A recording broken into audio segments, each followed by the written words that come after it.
Hi, I'm Dave Wurzel, and you're watching PHTV4 around Palos. And today we're talking with Amy Ingalls, who is the Community and Economic Development Coordinator for Palos Heights. And we have an interesting topic. I know this is so important to the community, so thank you for taking the time to come in. We're going to talk about the business district designation that I'm going to say from, correct me if I'm wrong, 127th in Harlem, a little section in that intersection, all the way down Harlem, or up Harlem to Route 83, and then some near that intersection has business district designation. That's right. That's right, okay. So maybe the first thing I want to ask you about is, like, what does that significant, what does it mean? What's that designation mean? Why is it significant for us? It is basically a financial district. So it's a district that the city sets so that they can affect some development in a certain targeted area. So there's about 257 business development districts all across the state. And it's basically sales tax revenue that's being collected from that zone, from everyone within that zone, and then that is where that money can then be reinvested into that zone only. And it's a 1%, up to a 1% portion of this of sales tax. So it's not, it's not a property tax. It's just a financial tool to give the city the ability to make improvements into that area that they want. Okay, so then correct me if I'm wrong. A way to think of it is, if I go shopping at a business or I use the services of a business within that district, for every, what would it be, every $100 I spent there, $1 of that would go to the city of Palos Heights to use in relationship to the development of that area as well? Am I saying that right? Yes, that's exactly right. Okay. So, it kind of lessens the burden on the residents themselves, because we're not increasing a property tax or a tax that's just focused on residents. We're really capturing the users, so it's more like a use tax, but it is a sales tax. Right. But it's going to be from, I mean, people outside Palos Heights go to some of these stores and restaurants and businesses. So the user tax is a great way to describe it. It isn't specifically a Palos Heights tax. Right. In a sense. So I mean, maybe you've kind of answered already, but the follow-up related to that is, we got the business, I think you mentioned earlier, we were talking, the business district designation came in like mid-July of 2023. Right. So we're about a year and a half into it. Right. Why is that important to the businesses and the community of Palos Heights, for that designation to exist for that area? I think that's the area the city wanted to focus on. We know there's, probably some improvements that can be made from an aesthetic point of view, from a public infrastructure point of view. Any kind of infrastructure is a way for us to support that. It's so helpful, and otherwise we really would be only continuing to talk about the improvements that we want to happen there.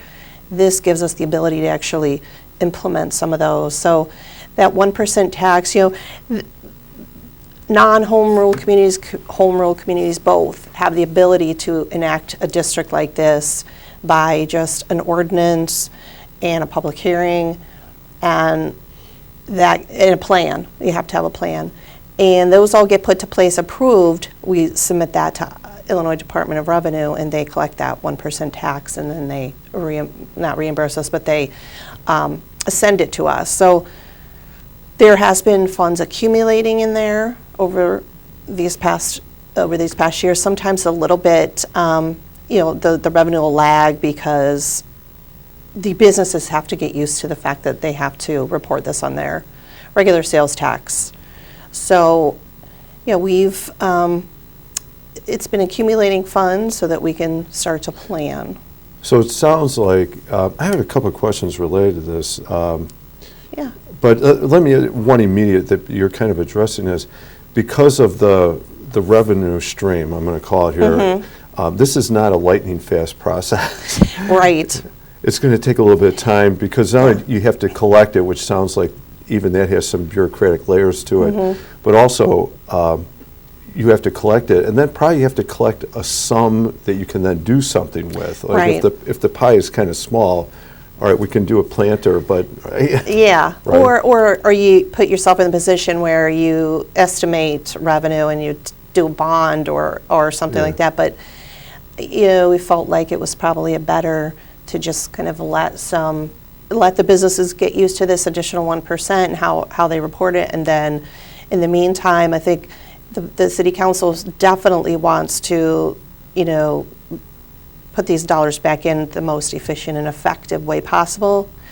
So some tough decisions going So, to be made. yes, and we want consensus, you know, from leadership so that, Right. you know, we're all on the same page, and how we put this out to the businesses to take advantage of. So yeah, there's a little bit more in the weeds planning that we're attempting to do. That's where you're at in the process. That's where we're at. You know, we have like 3 other incentive programs that really are focused in that area too. So we want to take a look at those. How do we enhance those? You know, do we change them? And then what new programs can we add? And, you know, roll those out.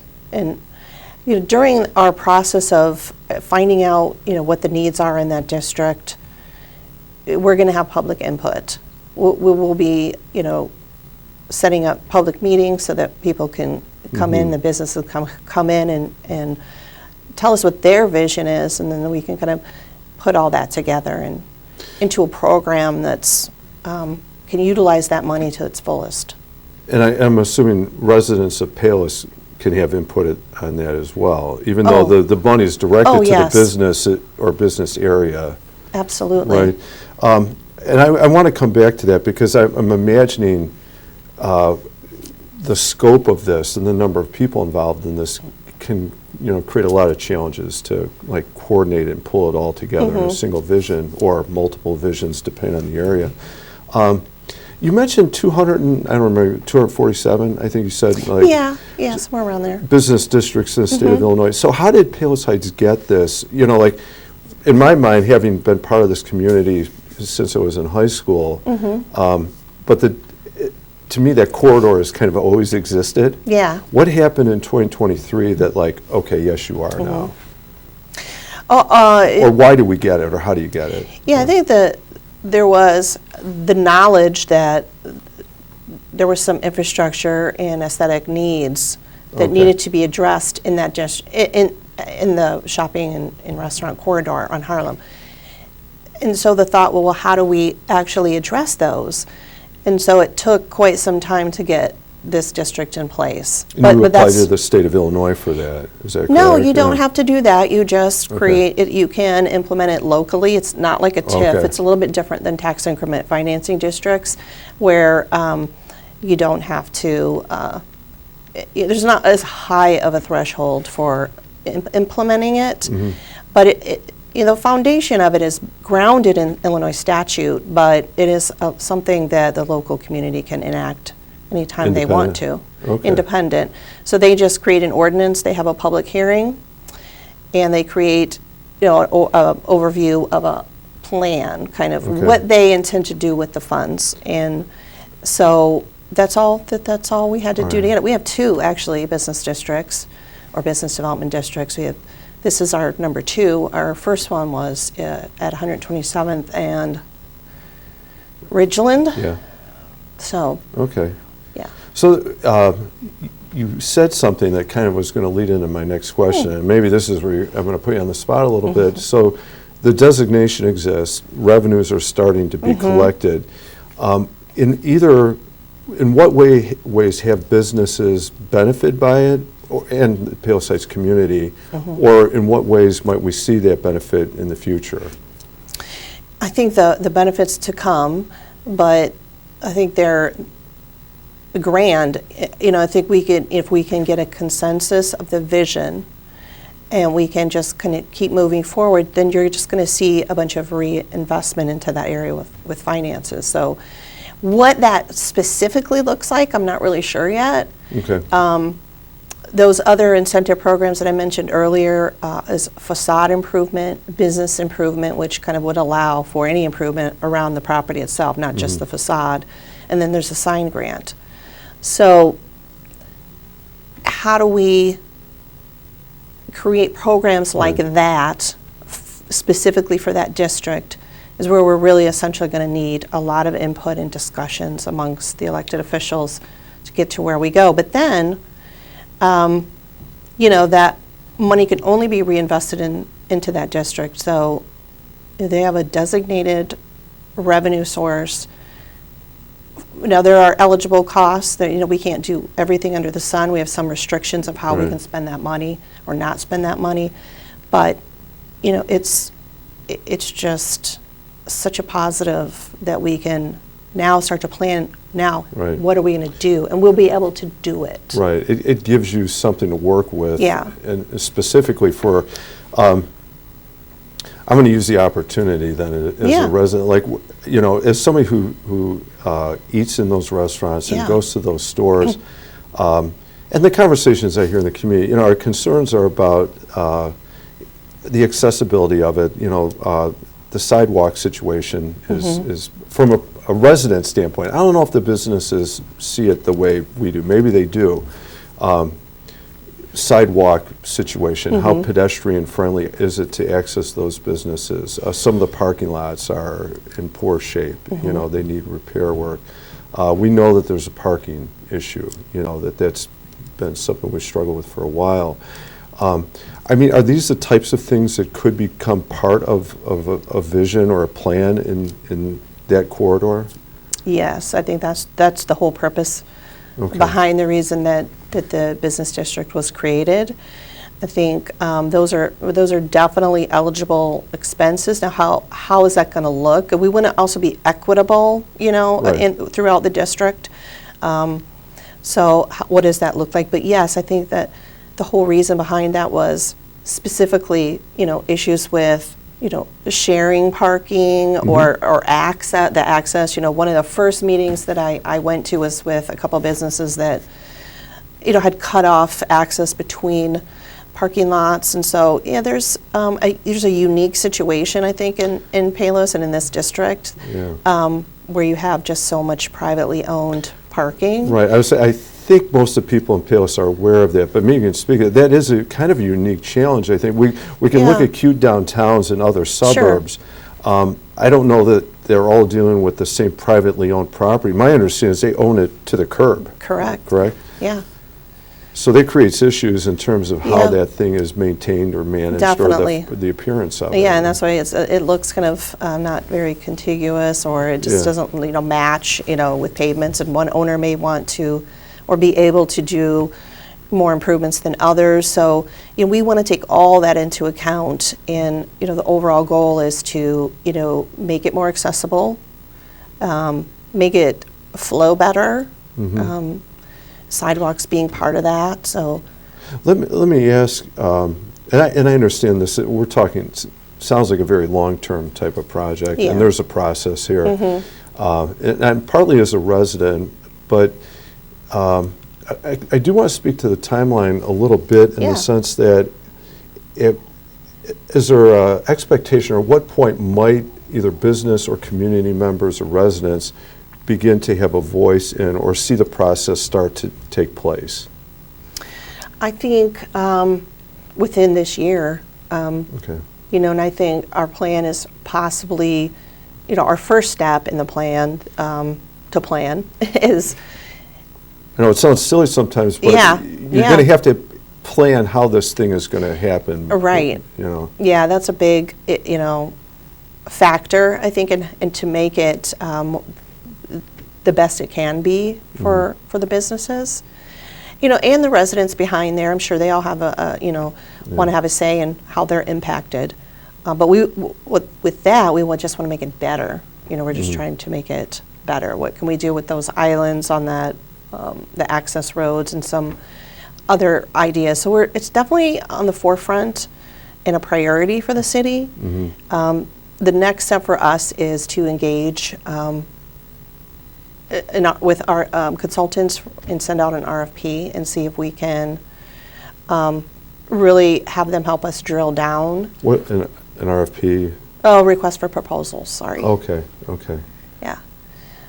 And And we'll kind of, study that area Okay. real specifically, and with these goals in mind of how to use these revenues, and, how can we spread it out equitably? What are public improvements? What are private improvements that would be the most impactful and helpful? And yes, it's going to be a process, and it's going to be in stages. And you think, as a resident, we'll start to Yeah. hear about that process going on this year, and may have an opportunity to either speak or ask questions at some point this year Yeah, about that. I'm very confident that that will happen. Okay. Yeah. All right. Like you said, parking is an issue, and I know the city council's been, working on that. So I think that's a huge part of this, Yeah. is either, improving the parking that's there and expanding it. So, yeah, there's a lot. Okay. Maybe a kind of a minor thing related to this, but once we have that designation, does it go away at some point? Is it a permanent thing, or? It does not go away unless the municipality creates another ordinance to dissolve it. Okay. All right. Unlike a TIF district that'll, last 23 years or more. Right. Okay. What about, is there anything else about the business district designation that you think we should also be aware of, or that part of the process coming up we should be aware of? I think I wanted to emphasize to the community that we will be setting up, organized opportunities for them to give their input. I want to emphasize that. I can't say exactly when, but we will be. But any time, between now and then, if there's a resident or a community member or a business that wants to talk to me about it and give it to me ahead of time, or just give me their thoughts, I have talked to several businesses in the area just to kind of get their perspective. Right. I'm open to that anytime, Okay. and I would encourage it. All right. And I want to ask one other question, only because I hear it a lot. And we were talking about it earlier, and you mentioned the other business district area at 127th and Ridgeland, which also includes that big piece of property that's been sitting there that we're all wondering, and we've heard the name Pete's. Yes, right? yes. Is there any development on the timeline with what may happen there? The city hasn't imposed any kind of timelines on them because they haven't asked for any entitlements yet or building permits or anything. So, but I do stay in contact with them, and I try to reach out to them on a regular basis to get updates. So I think originally they were going to start in 2024, and that didn't happen. But they've been having some problems with sourcing and some other things with. There's quite a bit of work that needs to be done in there. They've pushed that back till 2025. So, I've fielded a few calls in my office from residents who maybe see it on a regular basis, Right. and they'll be curious. So, I would again anybody who has any questions about it, please call me. We just they also own the Indian Trails, and they've been keeping it up nicely. And Let's say some improvements took place there. They were Yeah. noticeable, for sure. yes, yes. So, that's all functioning for them and for us. But yeah, that's definitely a priority for Okay. us. So we're going to keep our fingers crossed on 2025 something Yes. will start to happen there. Yes, Okay. and I will keep bugging them and trying to encourage them to move forward. Okay. And I was just, but like you kind of said, there is no timeline on that. I mean, they No. might say, no, we can't begin until 2026. Right. But that's not going to happen. No, Okay. we don't want that to happen. So, Okay. All right. Well, Amy, thank you very much for Thanks. coming in. Thank you for speaking to the topic of the business district. And I understand it's a long-term process, but I'm kind of looking forward to, what can happen there. yeah, I hope you'll have me back and I can give you updates. Oh, I hope so. That would be wonderful. Thank you. Thanks. I'm Dave Wurzel, and you've been watching PHTV4. We've been speaking with Amy Ingalls, who is the Community and Economic Development Coordinator for Palos Heights. Thank you for watching.